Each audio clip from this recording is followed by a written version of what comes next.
For more on this, let's bring in Francisca Kakra Forson. She joins us now from Accra.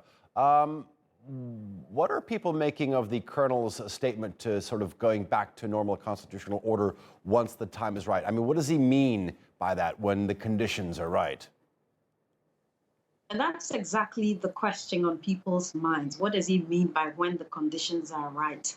It's difficult for people to know when because they did not exactly give a clear timeline.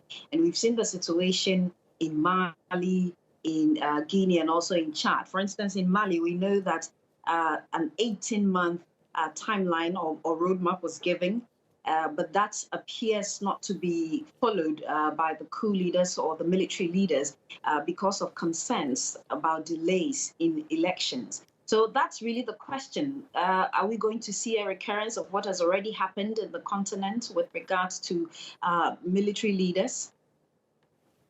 Okay. He also called on the international community for support so they can exit this current crisis as soon as possible. I mean, do you think that he's going to get the support that he very much needs to avoid these worsening conditions? Well, he's received a lot of condemnation and criticism for the coup, for the unconstitutional way of getting power.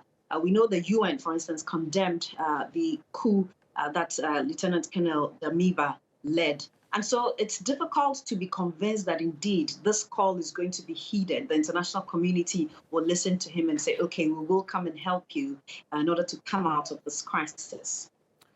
Looking at the wider picture at all this, I mean, this is the fourth coup in Western Africa in the last 16, 17 months. Why are we seeing a rise in this? What do you think some of the reasons might be?